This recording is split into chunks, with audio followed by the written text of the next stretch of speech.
Okay, good. Thank you for asking this question. Otherwise, this whole lecture wouldn't have been recorded. Um, okay, so I had few more slides to finish here before moving on to the next topic. So I did not prepare a recap question. I thought I don't want to spend a lot of time on this already. I'm late. But if you have questions from last lecture, please feel free to ask now. Please, one at a time. Okay, so seems like no questions. Good. Take that as a positive thing. All right, so we stopped here. We were talking about identification of proteins. So last time we talked a lot about structure characterization. And here, for immunoassays, it's mostly identifying the presence of rather than quantitating or determining structure.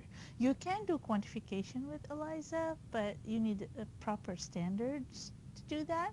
If you have usually a standard, it comes with a kit, you will have a standard, but oftentimes quantification is called semi-quantitative to do immunoassays, not really quantitative, because any changes that happens to the protein might deviate from how the protein interacts with the antibody and will deviate from measuring accurate concentrations.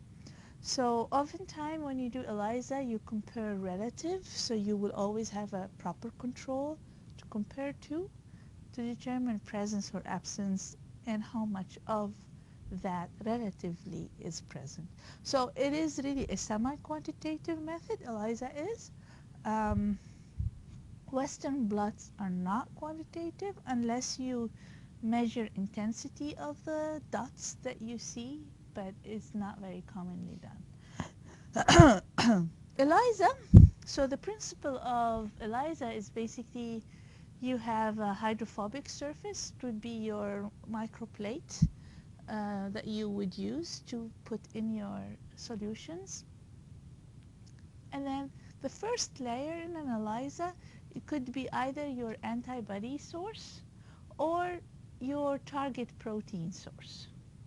So if it's an antibody source, so for example, either it would be a kit where you have a source of the antibody specific to the target protein that you want to identify, or it could be a human or animal serum that has those particular antibodies to your target protein. So the first layer, you would coat your plate with the antibodies. We call it capture antibody. Then you, which is not shown here, you would have a blocking step. And I usually draw this as such to kind of visualize what the blocking means. So you will put your source of the antibodies. So the antibodies are actually proteins, so they will bind via hydrophobic interactions with your hydrophobic surface. And then there are places that if you add protein source, the protein might non-specifically bind to your surface. You don't want that to happen. You want your protein, target protein, to interact only as an antigen to antibody. So because of that, you have a blocking step. So your blocking step, you put in neutral protein solution. Usually it's bovine serum albumin or gelatin. For example, a source of a protein that is not really your target, and you let it cover all the surfaces so to prevent non-specific binding. So that's called the blocking. And then after that, you put your sample that has, you're thinking that you have a protein of a target protein. It will interact if it's present. If it's not present, it won't interact. Then you'll have the detection antibody. So sometimes it could be a similar antibody to the capture antibody. So, but it will react at a different site on your protein. So a reaction site, we call them epitope, a region where the antibody is selective and binds selectively. So usually, since protein is large, you will have multiple sites that antibodies can bind. So, and in this example here, you have an antibody to the antibody, and that's where it gets complicated sometimes for people. It's like, why do I need an antibody to the antibody? Because commercially they are easy to be produced, already labeled with an enzyme. You don't have to do the labeling in-house.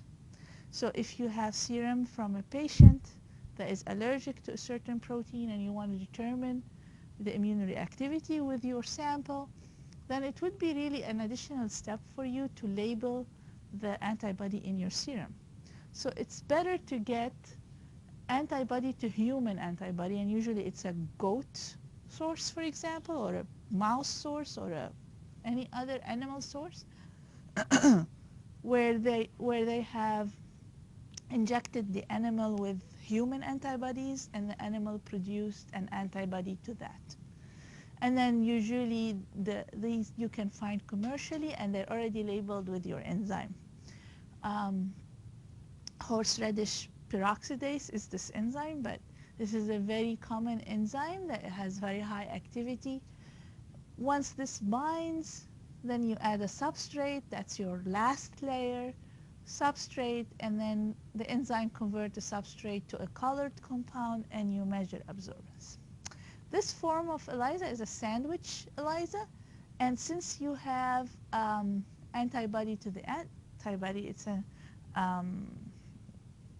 it's just a unique one. You can have only one antibody, and you can do the labeling yourself. Okay, so this is called indirect ELISA, because this is already using an antibody to the antibody. So this is one form of many ELISAs, but it's the most common form.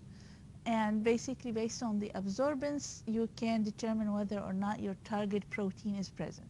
Because if it's not present, you won't have this detection antibody linked, and then this will not react, and then you won't get a color.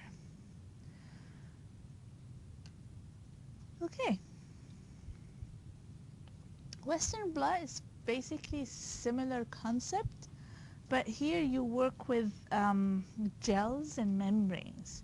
So you run a 2D gel, and like we talked about last time, you run a 2D gel, you will end up having spots of proteins, and then you need to blot them onto a surface, or transfer the proteins from the gel acrylamide to a hydrophobic surface. So mostly you use a PVDF membrane. It's a hydrophobic surface membrane. So the protein, via using a Western blot apparatus, similar to the gel electrophoresis chamber, but then I usually bring show and share. I forgot to bring that today. But anyway, you run voltage, and the protein moves in one direction because they're all negatively charged, so they all move in one direction, and they go from the gel onto the membrane. And then you will have a blocking step, the same way you do a blocking step here. You block with bovine serum albumin or gelatin solution, and then you incubate with your antibody source. And if the protein is present, the antibody will bind to it, and then you will have an antibody labeled already to the first antibody, labeled with the enzyme. You incubate with a substrate, and then you'll get a colored product, and then you can visually see that colored product on your membrane. And then if it's there, then you can say, okay, my sample does have horse meat while it's supposed to be beef patty, for example.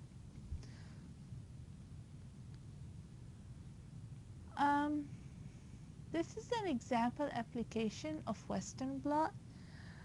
This is work done by a previous student in the lab, and what they were trying to do is looking at the impact of modifying a protein and how would the modification impact immunoreactivity. So this is a regular gel, and this is a membrane after it has been visualized due to the interaction with the antibody or the labeled antibody with the antigen. So basically you have, in this example, soy protein, couple of hydrolyzed soy protein, and then this last one is most hydrolyzed, so you see that it has the least number of bands, so when you hydrolyze it, it becomes less immunoreactive to a certain extent. And then modify further under different conditions, and by doing so we determined at which condition of modification you have the least intensity of the reaction. That means you have the least immunoreactivity. And then we say, okay, so this type of modification under these specific conditions, I'm not going to go into detail, but under specific conditions we can impart the most change that will result in the least immunoreactivity. The purpose of this research was to figure out the modification that would reduce immunoreactivity of soy protein. So we used Western blot technique along with ELISA to determine which modification technique would give us the most reduction in immunoreactivity.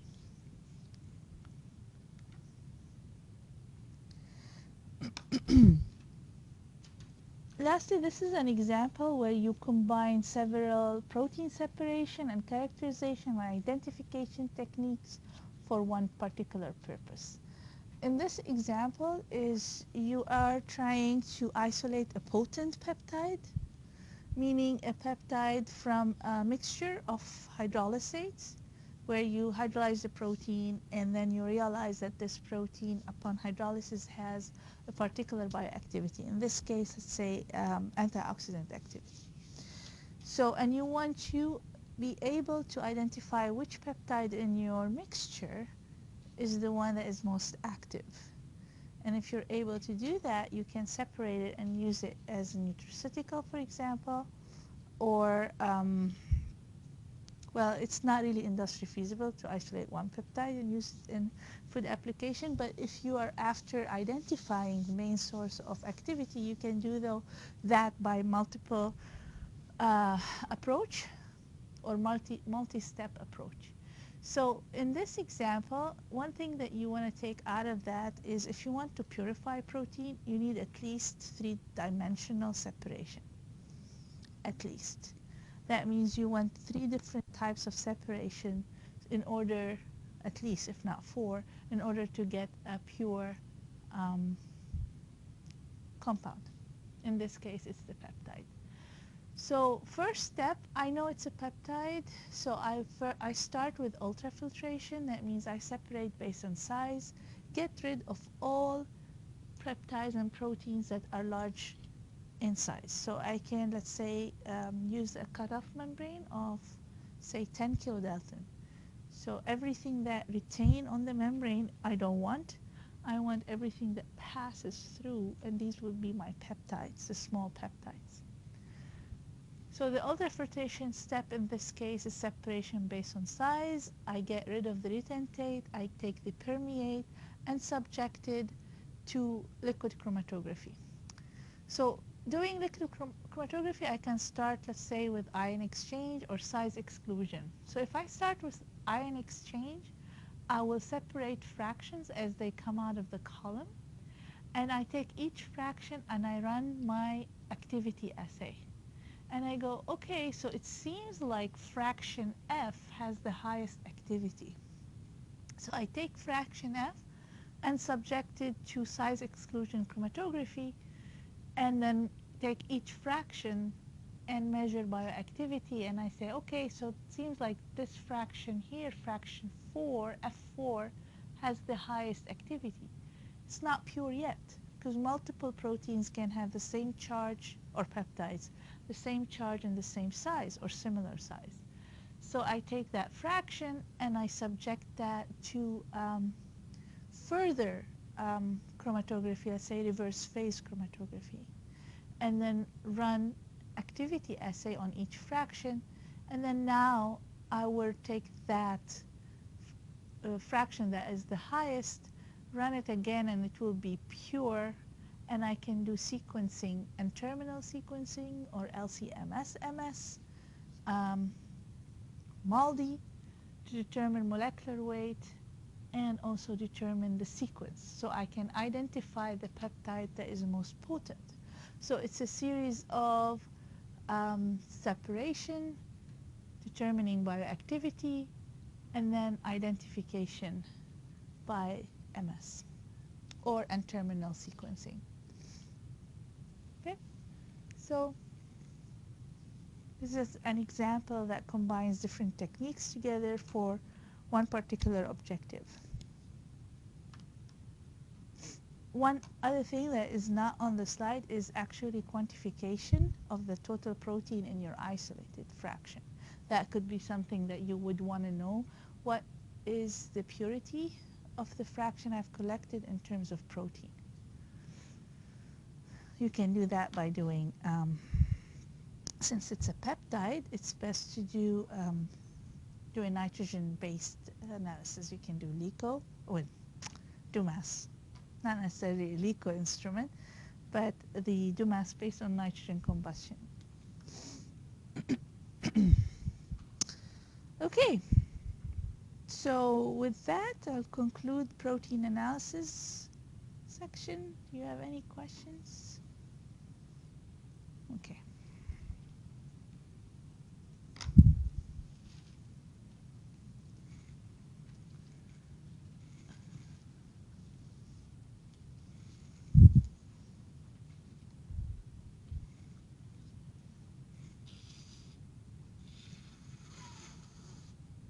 All right, so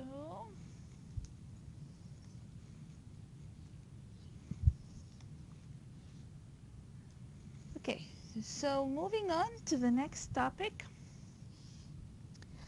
which is protein denaturation and functional properties. So we start off with native structure of a protein and the functionality of a native structure.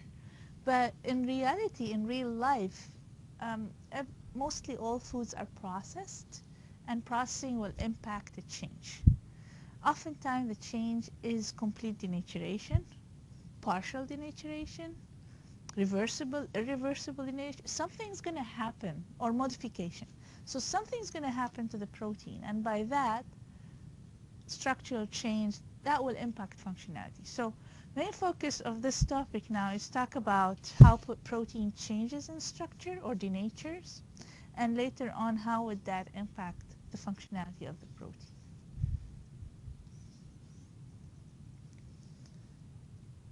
So knowledge check. Which of this is true? Which of these statements are true, is or are true?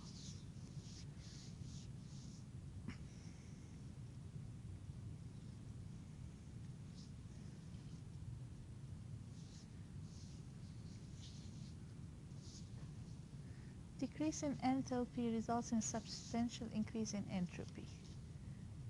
Okay.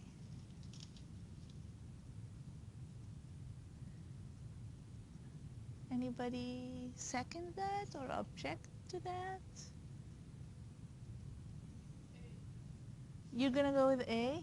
Okay, decrease in enthalpy result in a decrease in entropy.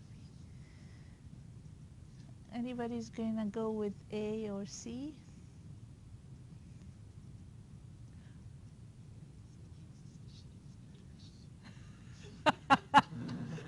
Sneaky suspicion, knowing Pam.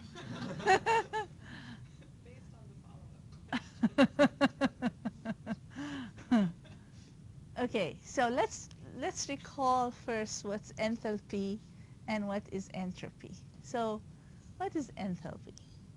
Just this is from the initial couple. Huh? Here's where the confusion can get. So you're swapping them. Entropy is the chaos. the disorder. Enthalpy is the contained energy. So when molecular interactions occur, so arrangement of a protein into secondary and tertiary and quaternary structure is, remember this term, entropy driven. Okay? The process of folding of the protein is entropy driven. What does that mean? The protein, once it is encrypted into a sequence of amino acids, there are a lot of free energy, a lot of chaos. So it's not a stable thing to have a lot of energy. So enthalpy starts increasing by interactions forming, bonds forming, energies being contained, and then when you have contained energy and then the free energy decreases and you reach the most stable stage. But if anything causes breakage of bonds, going to be a change in enthalpy. We talked initially about even 2 to 3 bonds, hydrogen bonds broken can cause a lot of chaos, a lot of disorder. And it's kind of like the dominoes reaction. So a couple of bonds break, and others will break, and so on until you have complete denaturation. So it seems like Mycin was right based on this. So a decrease in enthalpy due to a result of any breakage of bonds will result in substantial increase in entropy and spontaneous denaturation, because this will lead to a delta G that is positive. No, guys, negative. Delta G is delta H minus T delta S. Delta S is your entropy. So when you have a great change in entropy, you will have a negative value. And that's a native protein turns into a denatured protein. Okay.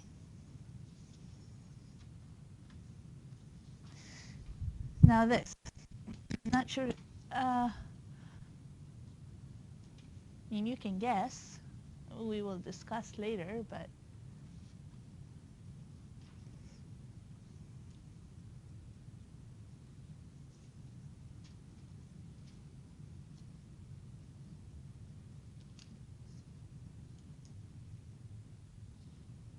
denaturation induced by heat can be enhanced in the presence of salt.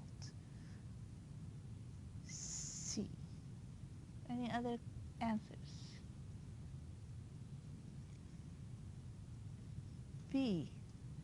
Any other answers?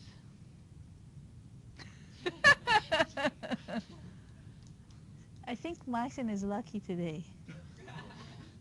It's just one of your lucky days, Mycin. It's all of the above. So C is correct, B is correct, and A is correct. Actually, a powdered protein that has very low moisture is very stable. Put that protein in solution, it's not going to be as stable as a powdered protein. Okay, and we'll talk about why later. Sugar can be a stabilizing additive to a protein. And I'll show you a figure to illustrate why would that happen. A figure and also an experiment. Now the salt is tricky. A little bit of salt, just a little bit of salt, and depending on the type of salt and type of protein, here's where it gets complicated, you can have a stabilizing effect. But increase the salt concentration or change the type of salt, you will get enhanced denaturation. So salt is tricky, and I'll give you examples about that.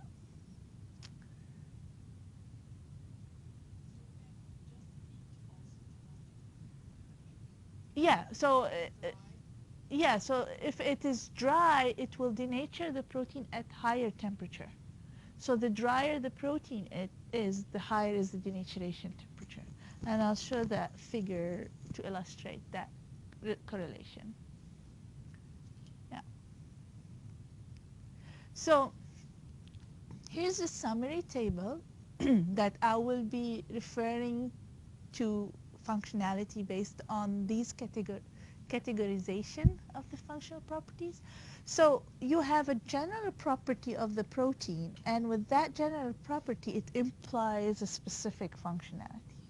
So the organoleptic means how it tastes, smells, and appears. So color, flavor, odor, texture, etc. Kinesthetic, it's mostly to do with the physical structure and appearance. So physical structure, the grittiness, physical appearance, turbidity, you can see and feel. Um, Hydration is how the protein interacts with water. Okay, so this functionality could be a function of solubility, could be a function of viscosity, dough formation, gelling, thickening. All of this has to do with water interacting with the protein.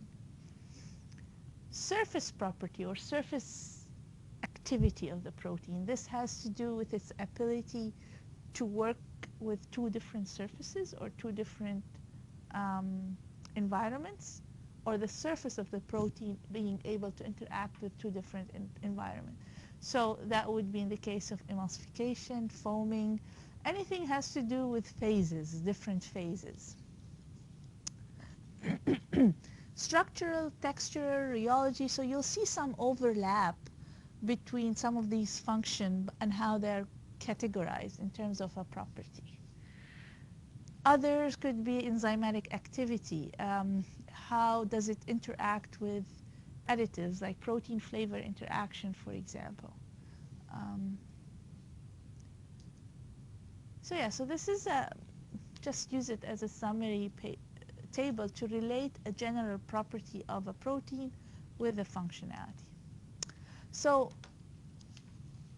but if I want to categorize into two main categories, I look at it as a hydrodynamic aggregation category versus a surface activity. So if I divide all the properties and functionality into two categories, this is how it looks like. So when I say hydrodynamic and aggregation, this is mostly protein-water interaction, protein-water-protein interaction.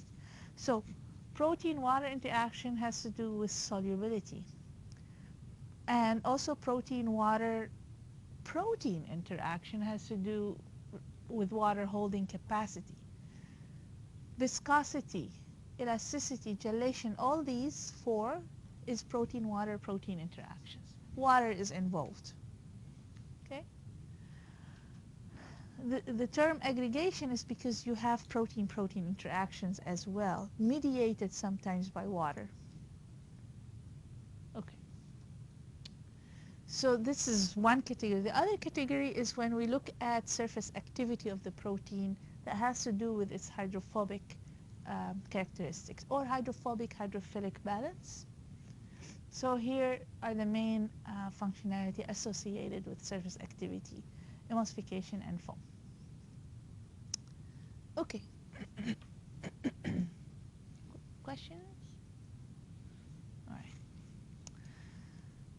Again, where are we on the map of this? So far we talked about how the protein structure is impacted by intrinsic factors, how do we determine protein structure, and now we're going to move into how does the native protein become denatured, later on modified, due to processing and extrinsic factors, how would that impact functionality? So we're moving now from native to denatured or modified due to processing and how that impact functionality. So why do we process? So obviously there are very obvious reasons for processing. Inactivation of enzymes, destruction of microorganisms, development of flavor. The food just tastes better when you process it. Texture. Who likes to eat raw chicken? Really? Do some cultures eat raw chicken? Yes? Yeah. Who?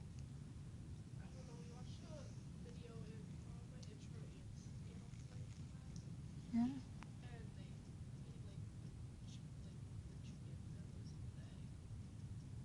Oh.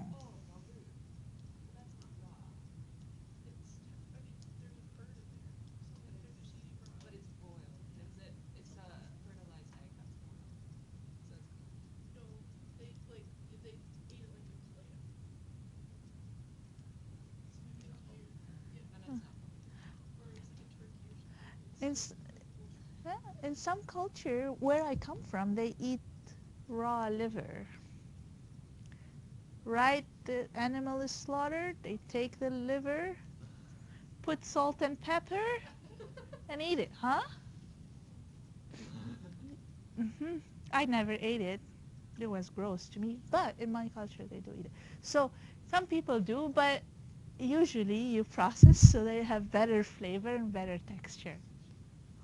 Sushi, raw fish, right? Yeah. Clams, aren't they eaten raw too? Oysters. Yeah, I don't know. People have weird taste. And you know, in China they eat raw brain. Some cultures of monkeys. It's a delicacy. They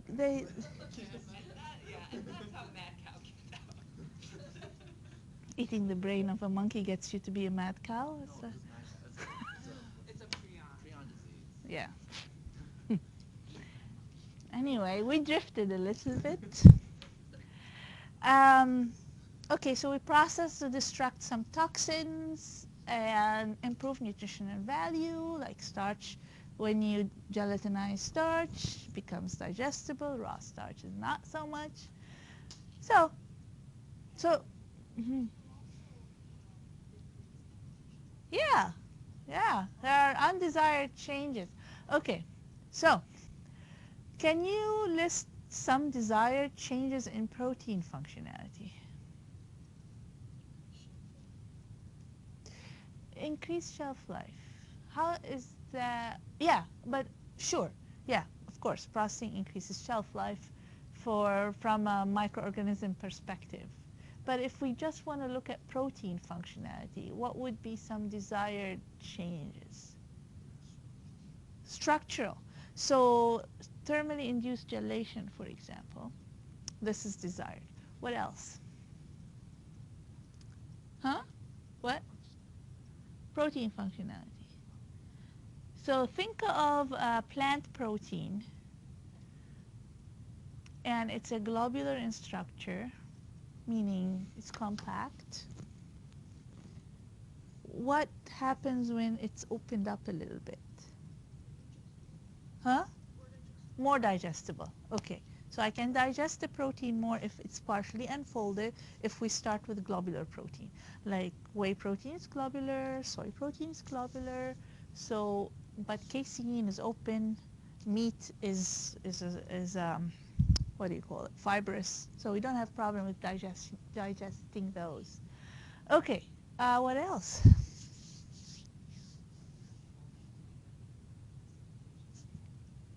Yes. So partial denaturation of the protein due to thermal treatment or some sort of processing. It could be physical processing by like beating the egg, for example. You are physically changing the structure of the egg so it can foam.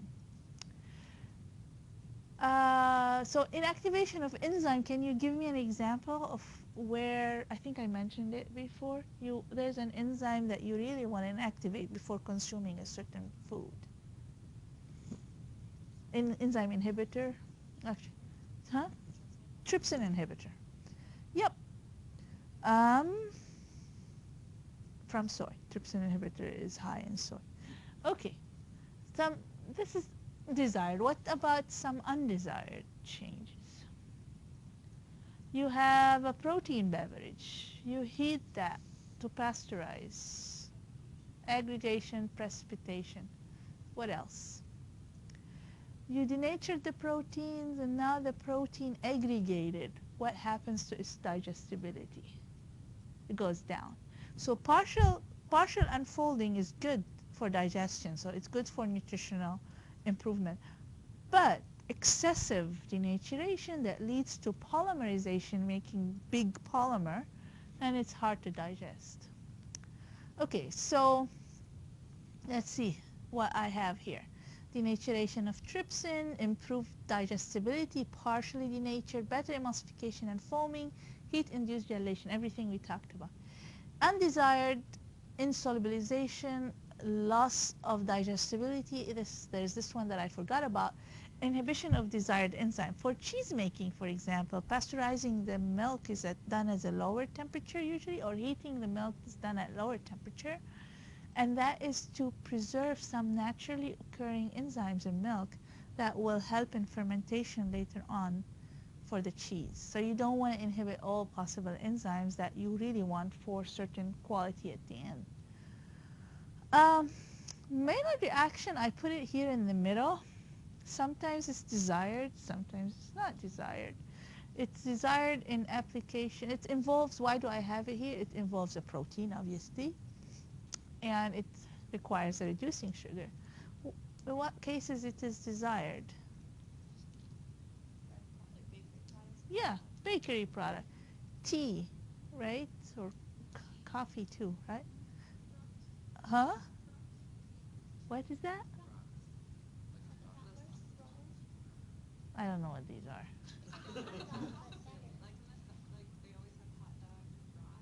Oh. Well, I don't eat meat. So I wouldn't know it. Okay. And then sometimes it's not desirable in when you don't want browning during storage. So you don't want your beverage to brown, like the example I brought last time. You don't want Maillard reaction to progress, and then you have polymerization of protein and hardening of nutrition bars, for example. So that's why it's like it's undecisive. Sometimes it's good, sometimes it's not good. All right. So I want to just bring this folder. I should look at my phone. So I just want to bring back this slide here to just again remind you of the concept of enthalpy and entropy, which we talked about with those questions at the beginning. So protein denaturation is very much influenced by changing enthalpy and the resultant change in entropy. So again, stability of the protein is entropy driven, and denaturation is also induced by chaos, changing in entropy. Okay, so I just wanted to bring that back to remind you of this equation that we will have on other slides as well. So what do we have here? We already talked about how protein folds in such a way that will hide the hydrophobic and expose the hydrophilic. And by doing so, the protein starts to form a stable structure. The water is excluded, and it's mostly on the surface of the protein. And then the protein, when it starts forming its tertiary structure and quaternary structure, it assumes the most stable structure with the minimum free energy. While doing so, what happens to the water, it kind of builds a certain form around that protein. So it's called a clathrate or ice-like structure.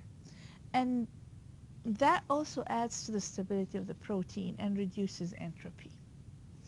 Okay, so we have always protein in nature is in an aqueous in the presence of water, so that's what happens. You have the most stable form. Like I said, stabilization of the tertiary structure and quaternary structure in some cases is entropy driven. That means reducing the chaos to get to the most stable form. And in general, rule of thumb, when temperature is low, delta G is positive. When delta G is positive, your protein is stable, is not denatured. Okay? Denaturation is unfavored. We have low entropy.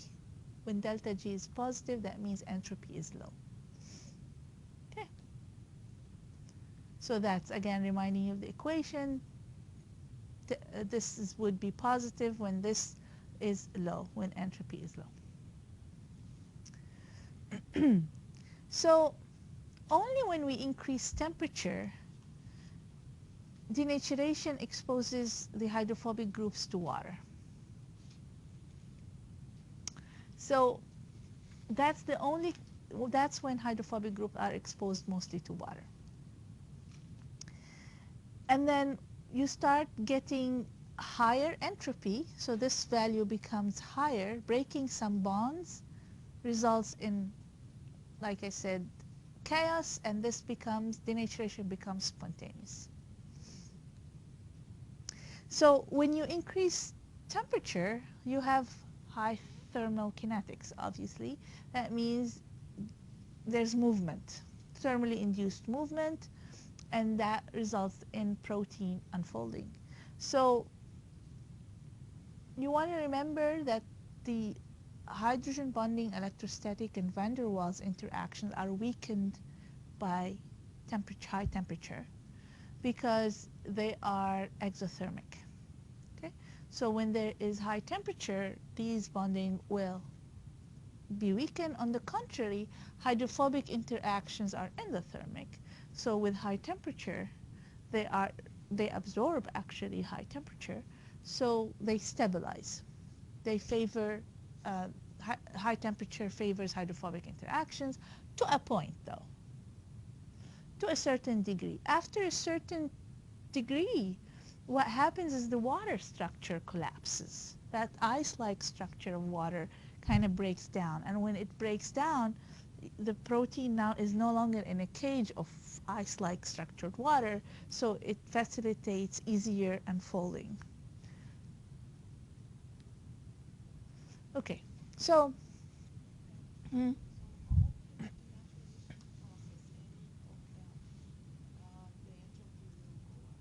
the entropy will eventually go up because whatever you are doing, whether it's thermal or other denaturing, you are interfering with existing bonds within the protein. Disrupting these bonds is going to cause free energy to go up. Yeah. So how does amino acid composition affect thermal stability? Think about the composition in terms of hydrophilic and hydrophobic amino acids.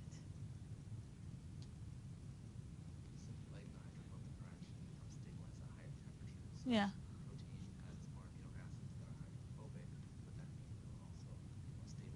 Yes. Yes.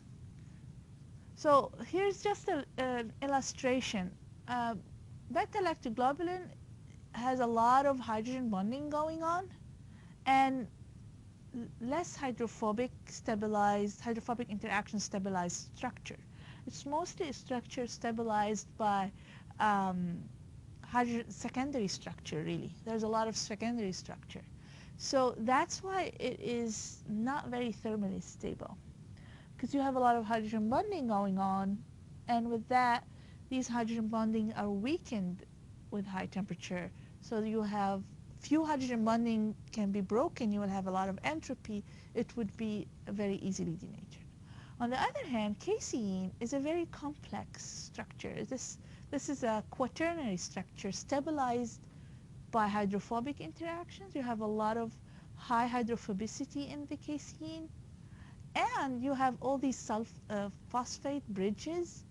You have a whole quaternary structure that is so unfazed by temperature. You have to do something different than temperature to really denature it. So the amino acid composition in casein is so unique. You have a lot of hydrophobic amino acid residues. You have a phosphorylated residues. You have a unique quaternary structure that forms. All adds up to the stability of that structure at high temperatures. Okay. Any questions there? Okay.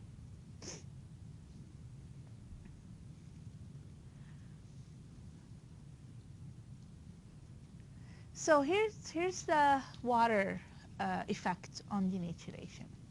So like I said earlier, dry protein powders are extremely stable. So what happens is, here's the graph that illustrates. So here you have temperature of denaturation in kelvins, and then here you have the change in enthalpy, the enthalpy, and then on this x-axis you have the water content per gram of protein. So you can see that increasing the water slightly from 0 to 0.35 grams per gram of protein, you have a very significant drop in denaturation temperature.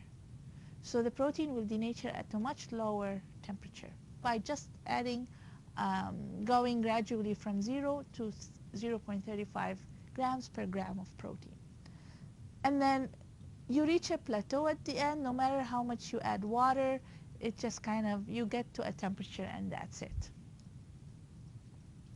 So why is that? Because the protein in a dry state is static. There's nothing that facilitates movement, really. But once it's hydrated, and think about it, hydrated and not just hydrated, you're applying heat. So there's water and then there's heat. So when you apply heat, so the water, there's movement. There's a thermal kinetics going on, and then water starts to penetrate inside the protein. Okay, because protein is a structure that allows penetration of water when you have high thermal energy going on. So it goes in, and swelling occurs. And then what happens? On a molecular structure, you have the water now went in to where it should be forbidden, but it's in. What happens? So water is inside of the moiety of the protein, and there's heat. What's going to happen? Molecular interactions. What's going to happen? Huh? It's going to cause denaturation. How? Remember that hydrogen bonding is formed because there's no water inside of the protein. The water is spilled out because hydrophobic interactions within the residues of the protein, and the water goes out. But now the water is sneaking back in due to thermal kinetics, so it's going to break hydrogen bonding within the residues of that protein. So it's going to go in, break those hydrogen bonding, and then you will start having spontaneous unfolding.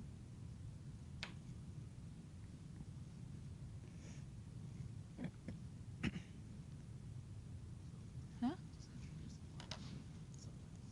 So introducing water and heat, not just water. So it will be a much longer process. So it could take much longer than when you have heat. Yeah. So it's kind of, think about it as rate of the reaction. Okay. So native to denatured protein. So here you have an illustration of an x-axis and y-axis. On the x-axis, let's say you have something that's causing denaturation. Either it could be heat, could be pH, could be any denaturant concentration, and we'll talk about different denaturants. And on the y-axis, any attribute you are measuring to determine denaturation. It could be surface hydrophobicity, for example. It could be solubility. So if we're looking at surface hydrophobicity, is going to increase. Solubility is going to decrease as the protein denatured. Okay, that's why there is this dotted line versus.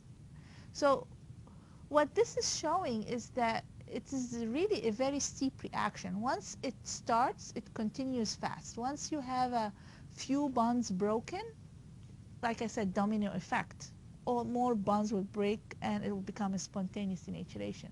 That's why there is this just steep line that shows a change from native to denatured. Mm?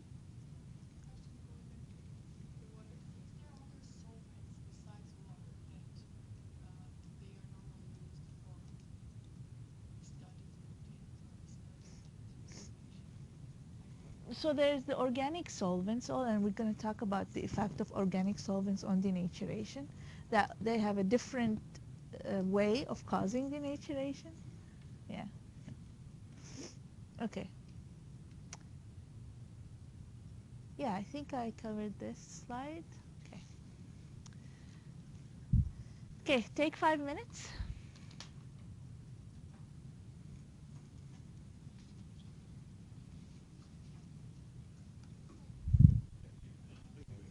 Huh?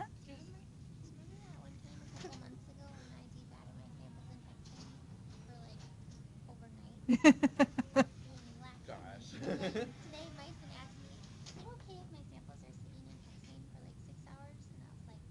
Why would you want to do Well, it? I started defatting, and then I left because I was hoping that Jenny could finish the defatting, but I haven't gotten any answers from Jenny Why are you defatting again? because I For want to do my light piece again, pre-trials. okay. Or CBs for intermittent wheatgrass is good, but hard red wheat is terrible.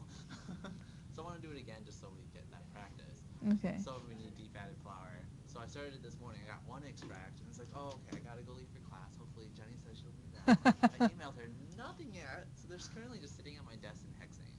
So I'm Okay. not the only one. I know. Well, now you know. You're So, taking this class. how about a defatic?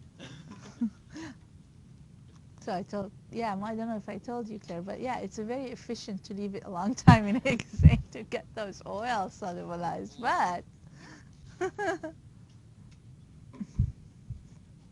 Maybe I should run back. But I didn't centrifuge again. I don't have that time to spare.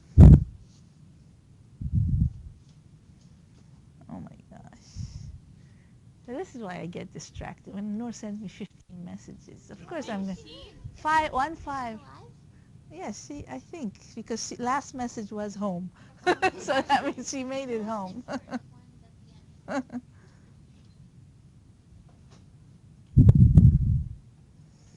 And we wanted to get you one of the area meeting T-shirts, not the a College Bowl one too, but the area meeting T-shirts. What size T-shirt would you like? They're just like It's the regular. Oh, so large. Okay, sounds good. All right. Thank you. And let me know how much I owe you. They're free for everyone. So who's paying?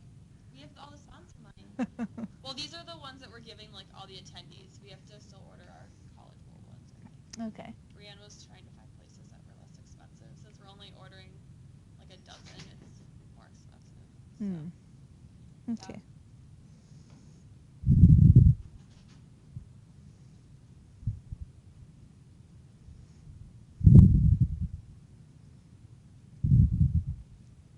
We have a lot of people that are signed up to come. We have like 75 students who have registered to come. 75 students from here? No, from all the universities. Well, that's going to be a full house. Yeah, we were Which expecting, room? like 50. 50. Which room did I you think we want to use 15. Yeah. But dinner we were gonna do in like 23 in room 1, so now there's just gonna be lots of people spread out 75 downstairs. is thank you.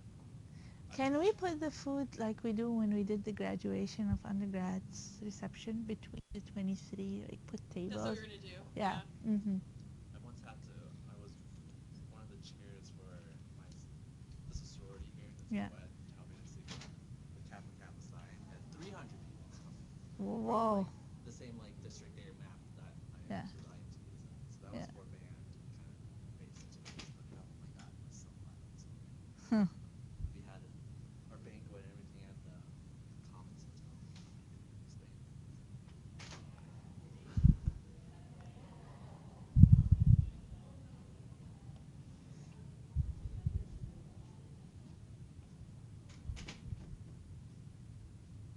Oh, and the lipoxygenase thing.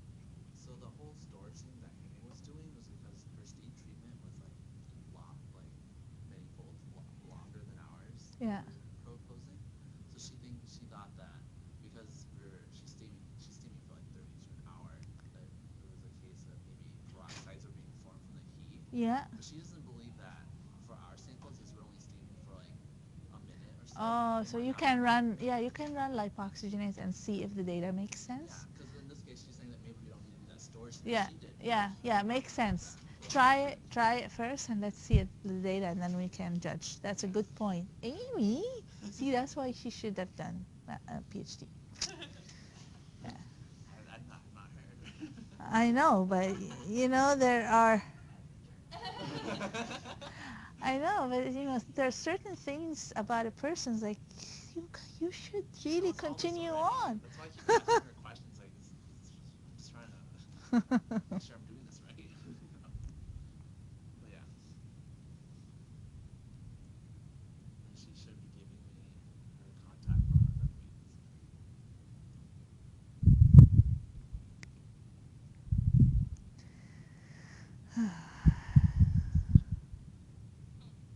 See, Jenny doesn't have texting. What? Yeah. So I can just text her and say, hey, can you do this? Does she have like Google? Does she just have a phone? She has a flip phone with no texting.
We lost one.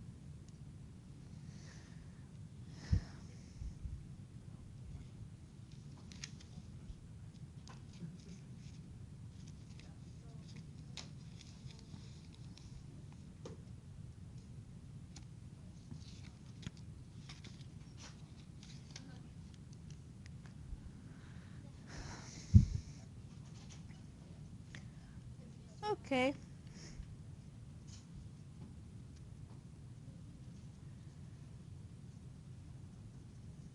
All right. Let's continue.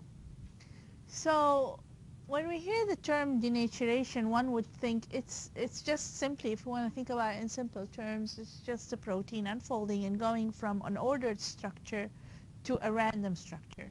So in case of a globular protein, it goes from a globular to being a random coil, to a coil of something.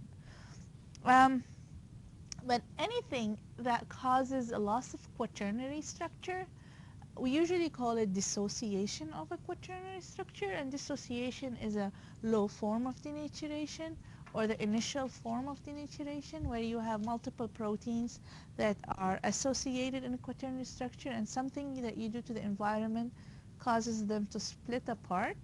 That is a dissociation, and that is a certain degree of denaturation. And then change to the tertiary and or secondary. Sometimes the tertiary structure only denatures. Sometimes denaturation reaches onto the secondary structure, and any change in this structure is called denaturation. Hydrolysis of the protein is a complete denaturation of the protein because you are actually breaking down the primary structure of the protein. So denaturation can be reversible or irreversible. So I don't know if you remember me saying that, okay, once the protein is denatured, now you have a lot of energy. So the protein rearranges. Either it rearranges back to its original structure or rearranges and establishes a certain stable form, because always the protein is going to look at the least energy status and assume a final structure. So when we say reversible, it means it goes back to its original form. Irreversible, it means it changes structure, it finds a stable position or orientation and stays there. It's not same as its original native structure.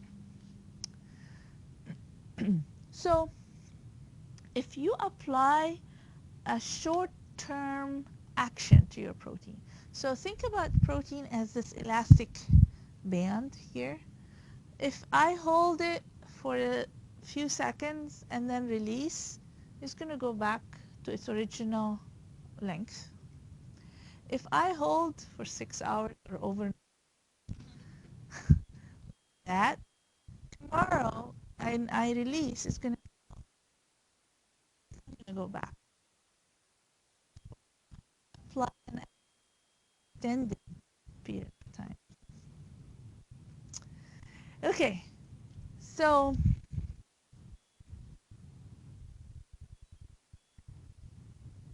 what's the role of the protein concentration in solution? So you can have a protein that goes from native to denatured and renatured, and sometimes if the action is too long, it will stay at random goal. It will not go back to its original form and finds a different orientation. However, if the protein concentration is a solution and you have a high protein concentration, then there will be more protein in near proximity of each other. So if you have a 0.1% protein solution versus a 5% or 10% or 15 or 20, a lot of molecules in a small space. Once they're denatured, there's water, and there's another group over there next to me that is hydrophobic, that I'm going to go stand by it to hide from water. So there will be less space to cross and interact, and polymerization can occur.